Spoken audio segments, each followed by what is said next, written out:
Buenas noches, buenos días, buenas tardes. Nosotros somos el grupo uno. Vamos a exponer del quehacer ético y los caminos de la felicidad y la justicia. La vida humana no es un conjunto de actividades gaseosas, pero tampoco es un plan específico y determinado. Para darle forma a una vida necesita ser orientada, necesita tener, por decirlo así, un plan moral, un camino que nos lleve a la felicidad y la justicia. ¿Qué quiere decir esto? Que en la vida nuestro patrón de comportamiento pues no va a ser no se va a dar plenamente al azar, pero tampoco va a ser completamente planificado. Pero sin embargo podemos guiar nuestro comportamiento por unas normas morales. Ser persona en plenitud. Entonces se advierte que la moralidad no es un agregado del hombre, no es un accesorio, sino que es algo que el hombre tiene, que es algo que el hombre posee para poder ejercer su propia humanidad. Es por eso que decimos que el hombre desmoralizado no está en posición de sí mismo, sino que está haciendo, no está, que no puede ejercer su autenticidad y por ello no vive su vida de una forma fecunda, ni cumple su destino a plenitud. La vida es como un entrenamiento. ¿Por qué? Porque para nosotros poder ejercer la moralidad, para nosotros poder ejercer nuestro ser moral, necesitamos, y para tener unos valores y unas normas, es necesario ir ejercitándonos, ejercitando nuestra moralidad, ejercitando nuestras decisiones, nuestras acciones morales. Y solo es en medida de que ejercitamos esta moralidad que vamos a poder desarrollarnos como de una manera plena. Entonces, los dejo con mi compañera Nashville. Bien, yo les voy a exponer acerca sobre la ética y la moral. Bueno, la ética viene del griego ethos, que significa modo, ser o carácter. Es decir, la forma en que cada persona adquiere como propia a lo largo de su experiencia la palabra moral. Bueno, la palabra moral se deriva del término latino mos moris, que significa costumbre o modo de vivir de una persona o de un pueblo. Bien, el lenguaje cotidiano que utilizamos instintivamente en los términos ética y moral para calificar un valor de la acción humana se reserva en el término ética y para describirlo en la parte filosófica. La ética es, por tanto, la filosofía moral. Eso significa que el término ética se designa como una disciplina teórica y el término moral se designa como una disciplina práctica. Experiencia moral como apropiación de posibilidades. Bien,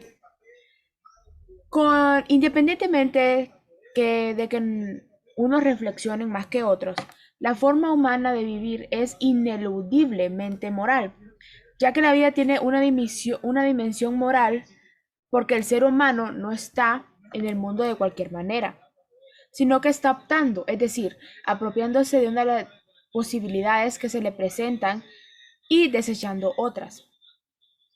La experiencia moral en esta experiencia es apropiación mediante el cual el ser humano no le queda más remedio que elegir, en expresión de Ortega, que es somos a la fuerza libres. Bien, esa apropiación no se realiza entre una multitud de opciones que tenemos delante y enfrente, a la que no nos queda más remedio que elegir, ya que nosotros estamos constantemente eligiendo. Ok, ahora vamos con describir la conducta y fundamentar la acción. Esta apropiación se podría decir que puede ser estudiada como un proceso de ajuste y reajuste en el mundo, como si la vida humana fuera un proceso de adaptación mecánica o un ajuste biológico. Sin embargo, la conducta de la acción son términos diferentes. ¿Por qué? Porque la filosofía moral no puede limitarse al estudio de la conducta, porque la vida moral no se limita al modo de conducirse o actuar, sino al modo de ser propio del ser humano. Y la ética no se limita a describir la conducta, sino que proporciona argumentos para dar cuenta y razón del modo en el que el ser es lo más propio al ser humano. Ahora vamos con la forja del carácter. Bien. Eh, a diferencia de los animales, nosotros tenemos razón y los animales tienen su única naturaleza. El ser humano tiene la oportunidad de forjarse una segunda naturaleza. ¿Cuál es esta segunda naturaleza? Bueno, esta segunda naturaleza es la que proporciona su vida. Aunque la primera naturaleza condicione nuestro modo de estar en el mundo a través de nuestros rasgos temperamentales, o disposiciones afectivas, el ser humano tiene la posibilidad de tener propiedades que puede adquirir a lo largo de su vida.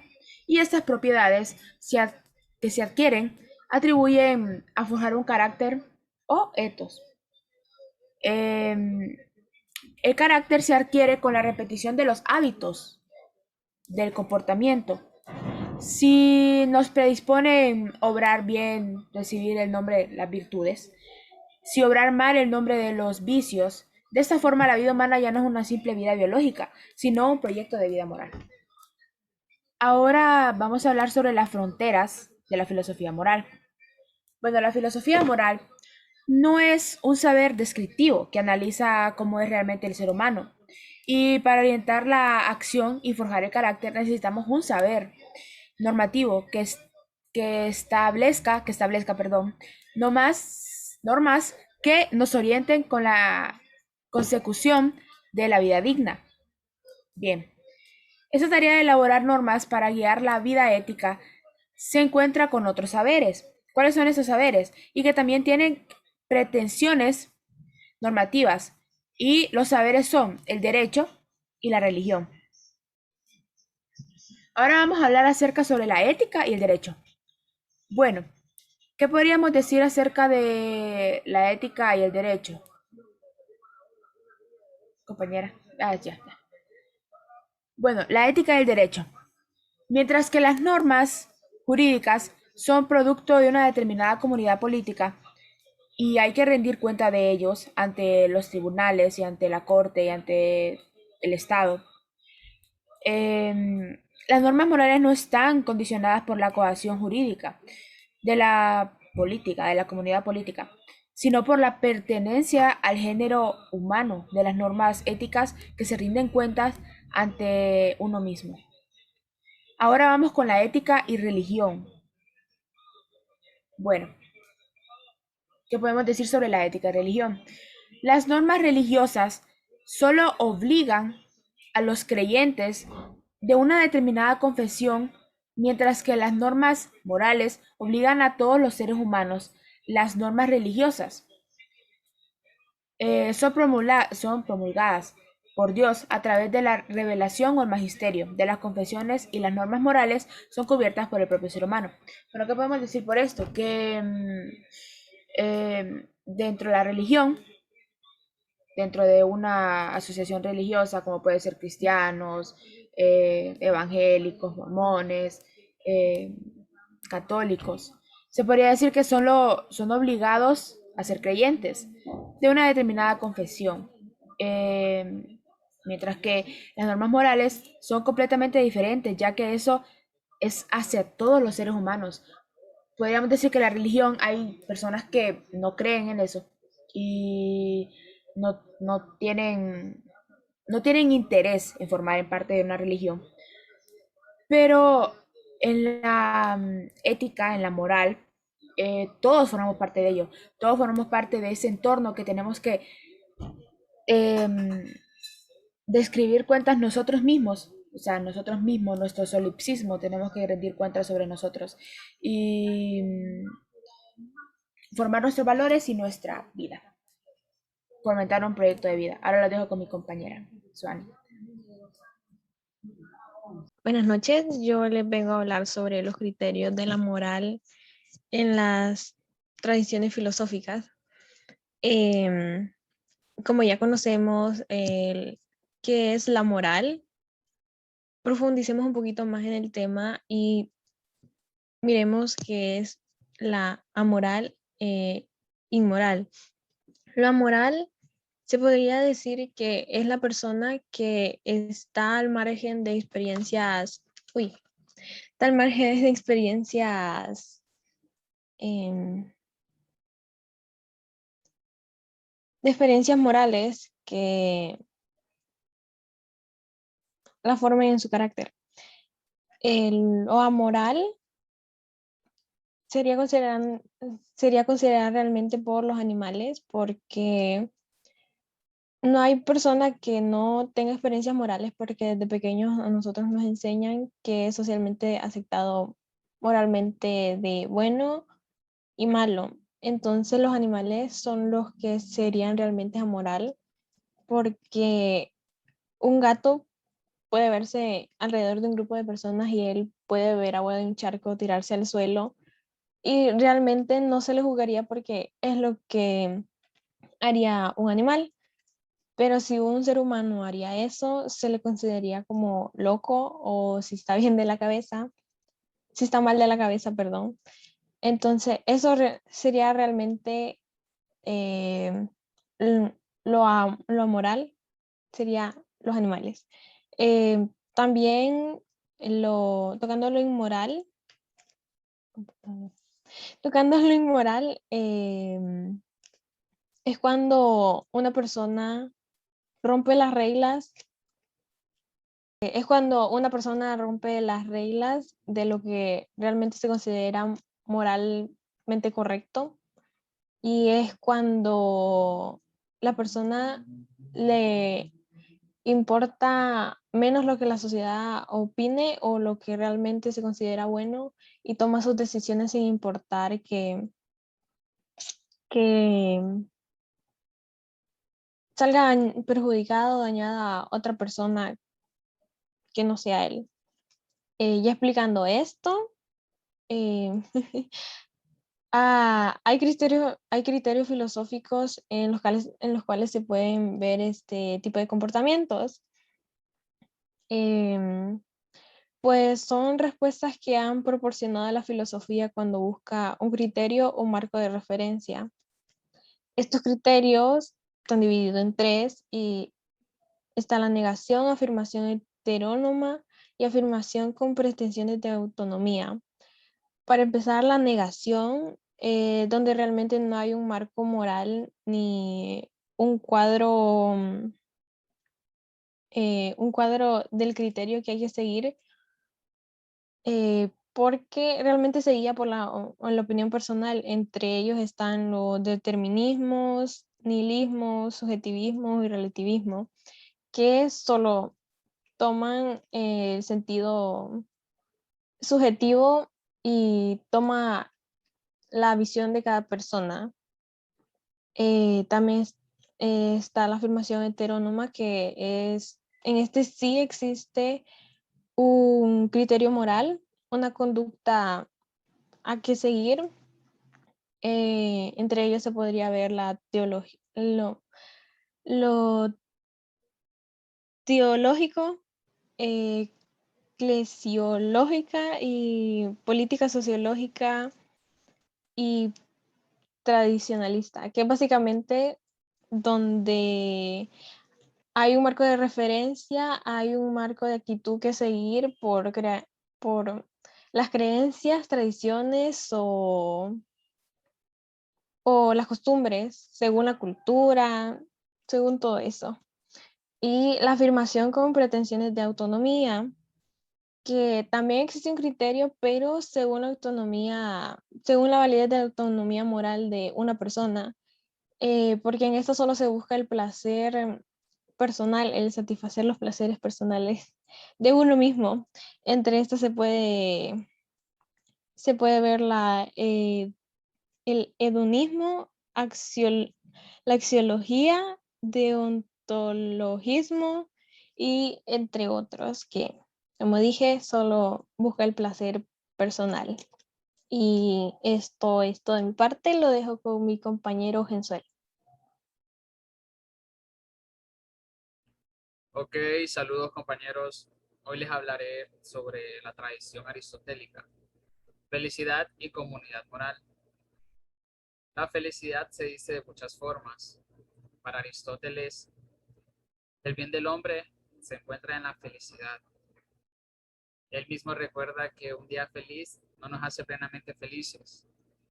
Y es por ello que tenemos que buscar una felicidad que se ajuste a nuestra naturaleza racional. Este ejercicio de la razón ya no es puramente lógica, tampoco es especulativa, sino más bien que es práctica. Por eso, si el hombre quiere alcanzar la felicidad, tiene que practicar la virtud. Una razón virtuosa y prudencial. La virtud es definida como término medio entre dos extremos, excesos o vicios. Entre las virtudes, la capacidad de deliberar correctamente sobre lo bueno es decisiva para delimitar lo que conviene a la naturaleza humana en cada circunstancia.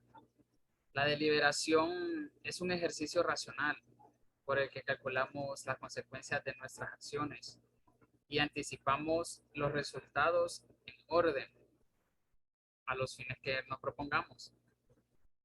No deliberamos sin contar los deseos. Los deseos son importantes en la ética porque motivan la acción de la raza humana. Por eso Aristóteles describe la acción humana como un deseo deliberado que se ejerce desde una inteligencia deseante. Eh, Seguimos con la herencia de Aristóteles, tomismo y utilitarismo. Después de Aristóteles, la preocupación por la felicidad como tal, fundamental de la ética, es recogida en escuelas filosóficas posteriores, como el estoicismo y el epicureísmo. Sin embargo, esto será en la teología medieval y en la moral de Santo Tomás, donde dará sus frutos en una tradición filosófica denominada tomismo. Para esta tradición, la voluntad humana se siente atraída por los bienes y es la inteligencia humana la que tiene que establecer un orden entre ellos para alcanzar el fin propio del hombre. Como el ser humano es hijo de Dios, la felicidad del hombre se encontrará en la contemplación de Dios, porque es el bien supremo. También el utilitarismo replantea el ideal aristotélico de la felicidad. Ahora bien, lo hace como una variante del hedonismo, que explica la felicidad por placer. Además de este, considera de que la conducta humana son los sentimientos sociales, de entre ellos el más importante, que es la empatía. Nos exige ponernos en el lugar del otro, extendiendo hacia los demás nuestros deseos de la felicidad. Y la tarea de la ética consiste en alcanzar el máximo de la felicidad. Eh, Proseguimos con racionalizar el placer y calcular el bienestar. Hay tradiciones morales para la felicidad y se encuentra en la ordenación de los placeres. Esta filosofía sostiene que el hombre es un animal moral. Precisamente por esta ordenación que realiza de sus tendencias naturales, actuar moralmente es racionalizar los móviles de una conducta humana que siempre busca placer y evita el dolor. Por eso recibe el nombre de hedonismo. Edo, que significa placer, e ismo, que significa sistema. En la imagen de esta diapositiva podemos ver a Epicuro, que es uno de los representantes de la ética utilitarista, cuyo principio es el mayor bienestar para el mayor número de personas. Este ha sido mi parte y los dejo con mi compañero. Ok, buenas noches, compañero, compañera. En esta ocasión voy a hablarles sobre la tradición de Immanuel Kant, sobre la ética de Immanuel Kant. Voy a partir explicándoles sobre lo que es la autonomía moral. Dice que la autonomía moral es la capacidad de un ser humano racional de poder tomar sus decisiones aplicando en sí mismo la ley de la moralidad objetiva, pero de manera voluntaria, autoconsciente, auténtica, independiente y libre de influencias, intervenciones interpersonales o intrapersonales. Para, para Immanuel Kant, habían tres acciones según la moral. Él decía que estaban las contrarias al deber, las de conforme al deber y por el deber. A continuación tengo unos ejemplos de lo que es la moral contraria al deber. Un ejemplo sería recibir sobornos para no ejecutar una ley en particular. El mentir y engañar a las personas solamente por el beneficio propio. El robar a las demás personas. La corrupción que hay dentro de los gobiernos, es decir, no invertir el dinero según Kant, las acciones contrarias al deber, que serían como inmorales. Tenemos conforme al deber, que son las teleológicas. Estas acciones ven al humano como un medio y no como un fin. Bien, unos ejemplos son que yo puedo nadar y una persona que se está ahogando y reconozco que es millonario y pienso, si lo salvo, yo también seré millonario y me lanzo y lo salvo. Otro ejemplo, el que cumple los límites de velocidad porque la policía está presente, obra legalmente, actúa conforme al deber. Esta, esta ética teleológica, pues como antes mencioné, es una ética donde ve al humano, nos ven como un medio, no como un fin, donde Kant eh, la ética por el deber, la deontológica. Esta fue la ética que Kant inventó. Y uno de los ejemplos es el siguiente. Yo puedo nadar y veo a una persona que se está ahogando. Me lanzo y lo salvo. Otro ejemplo, el que cumple los límites de la velocidad por respeto a a las normas, obra moralmente, actúa por deber. Para Kant, esta persona de que obra de manera ética, deontológica, es una persona de que está viendo a los demás como un fin en sí mismo y no como un medio. A esto le llamó el imperativo categórico, donde el ser humano es un fin en sí mismo. Eh, este es mi aporte, muchas gracias. Buenas noches, licenciado y compañeros. Mi nombre es Tiffany Andino y hoy les voy a hablar, sobre los protagonistas. En primera instancia voy a hablar sobre Ignacio de Curía. Portugalete, Bilbao, 1930, El Salvador, 1989.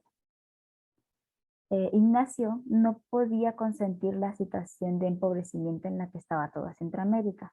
La lucha por la justicia no era para él un imperativo político o económico, era un imperativo filosófico. Ahora bien, la suya no era una filosofía cualquiera, era una filosofía de liberación. Pero una filosofía de liberación no es una filosofía de revolución, sino una filosofía para la praxis y de la realidad histórica. Interpretaban la historia y las acciones humanas regidas por alguna idea especulativa. Ignacio Ellacuría se enfrenta a quienes se olvidan de la realidad cuando hacen filosofía. Una filosofía de la praxis es una filosofía radical que analiza las causas de los problemas, que va a la raíz de los mismos y que mira de frente a la realidad. Tras las huellas de Zubiri. Para mirar de frente a la realidad, Ellacuría sigue las huellas de Xavier Zubiri. De él aprende que no puede haber una verdadera praxis liberadora, si no hay una filosofía de la realidad. Después de haber leído a Marx en profundidad y conocer las propuestas del materialismo, Ellacuría descubre en Zubiri una filosofía que responde mejor al dinamismo de la realidad moral. Es un dinamismo donde al ser humano se le presentan diversas opciones al elegir unas y dejar otras. Se apropia de unas posibilidades que le proporcionan personalidad y figura humana. Bien. Liberación y existencia ética. Unos años después de su muerte, un discípulo suyo afirmaba de él: lo característico de la personalidad de Ellacuría no consiste tanto en haber puesto la liberación histórica de la gran mayoría de la humanidad actual en el centro de sus reflexiones filosóficas y teológicas, sino en haber hecho de la filosofía el principio constitutivo de una existencia entregada a la liberación. Tal vez este estilo de existencia ética y no su producción teórica o sus posiciones públicas era lo que más enemistad le granjeaba dentro y fuera de la iglesia. Y a ambos lados del océano, un conocido dirigente de extrema derecha de El Salvador supo traducir con absoluta precisión, refiriéndose a él y a sus compañeros jesuitas, la acusación de los jueces atenienses contra Sócrates. Envenenan las mentes de la juventud salvadoreña. Fue también la fórmula de su sentencia de muerte. Antonio González, El País. Bien. Algunas de las obras de Ignacio Ellacuría fueron 20 años de historia en El Salvador, 1969 a 1989, Fe y Justicia, 1999, Filosofía de la Realidad Histórica, 1991, El compromiso político de la filosofía en América Latina, 1994. Bien, ahora les voy a hablar sobre el ser humano como realidad moral. Ignacio, junto con Diego Gracia, fundó el Seminario de Investigación Xavier Zubiri. Allí continuó profundizando en la filosofía de la liberación porque estaba convencido de que la filosofía de Zubiri era una propuesta innovadora y radical. No estudiaba la realidad como si fuese un objeto, porque se trataba de una realidad histórica y abierta. En ella la dimensión ética no era una dimensión tangencial o marginal, sino una dimensión estructural. Por eso, analizaron la estructura del hombre como realidad moral. Bien, ahora les comentaré sobre la autodeterminación y posibilidades. La realidad del hombre solo es realidad realizándose. El ser del hombre solo es siendo mi personalidad. Entonces, no es la sucesión de distintas figuras de ser, sino la figura temporal, procesual y concreta de mi ser sustantivo. Cada instante puedo poner en juego la personalidad entera, pues en cada instante puedo definir lo que ahora estoy queriendo ser y la manera de resumir todo lo que he sido hasta ahora. Vivir es poseerse, autopertenecerse realmente como realidad. La vida como transcurso es mero argumento de la vida, ya que en la vida el hombre se posee a sí mismo. En esta realización dinámica de su vida, el hombre precisa dar un rodeo por la irrealidad para realizarse, y esto hace mediante los proyectos de su pensar fantástico. Entre la nula facultad de hacer y sus acciones reales, el hombre interpone un esbozo de un proyecto enmarcado en un sistema de posibilidades que se realizan no por mera actuación, sino mediante una opción. La opción por la cual la posibilidad se convierte en realidad implica dar poder a una posibilidad, entre otras. Esta determinación de lo que quiere ser y de lo que quiere hacer en razón de lo que quiere ser,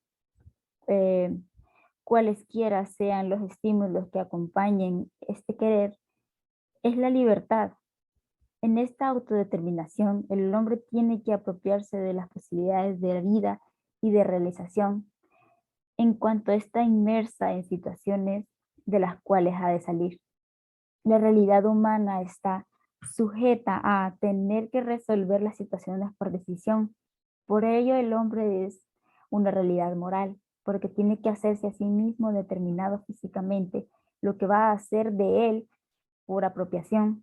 Esto es por hacer un propio lo que no es dado naturalmente. Por ello, el hombre ha de justificar la creación de unas posibilidades y la obturación de otras, ha de justificar la posibilidad preferida y ha de justificar sobre todo la actitud general frente a los distintos sistemas de posibilidades. En cuanto a esa actitud condicional, la decisión moral fundamental de su vida, lo que va a hacer de él porque es lo que quiere ser. Bien. Ahora les comentaré sobre la filosofía y praxis. La filosofía deberá buscar la relación correcta con la praxis como un todo, a lo que en parte puede orientar, aunque tal vez no dirigir, y que a su vez recibe dirección y orientación. No basta filosóficamente como buscar la verdad, sino que hay que procurar filosóficamente realizarla para hacer justicia y construir la libertad.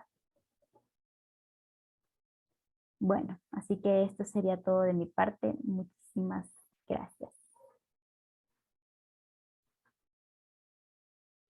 Bueno, esta ha sido nuestra presentación. Es muy importante agregar que, como lo hemos visto durante toda la presentación, el ser humano necesariamente tiene que tener una postura moral. ¿Por qué? Porque nosotros no podemos interactuar en la sociedad o en el mundo sin una postura moral, porque siempre estamos interactuando todo el tiempo con los demás. Y es esta interacción y la postura que tomamos con respecto a esta interacción, la moralidad que vamos a tener. Por ejemplo, lo que mencionaba la compañera Suani, cuando nosotros no podemos ser seres amorales como los animales, porque cuando interactuamos con los demás, asumimos una postura. Por ejemplo, si viene una persona y me pide dinero en la calle por X o Y razón, al momento de yo darle dinero, no darle dinero o decirle algo porque me pide dinero, yo ya estoy tomando una postura moral. E inclusive el no actuar es una postura moral. Entonces podemos ver de que la moralidad está intrínsecamente relacionada con la humanidad, y como también lo decía en mi parte, la moralidad pues implica un ejercicio de la misma, porque como lo hizo John Kant, ¿verdad? Cuando actuamos por el deber, tenemos que seguir actuando todo el tiempo, por el deber. Es decir, cuando asumimos una postura ética, actuamos en base a esa postura ética. Pero es conforme, no solo es lo como pensamos nosotros que las cosas son correctas, sino es cómo actuamos cuando pasan las cosas. Entonces es bien importante la acción en la parte moral. Y como vemos, la vida no es ¿cómo decirlo? Un grupo de acontecimientos al azar, ni solo una planeación, sino es lo que vamos haciendo conforme a lo que queremos.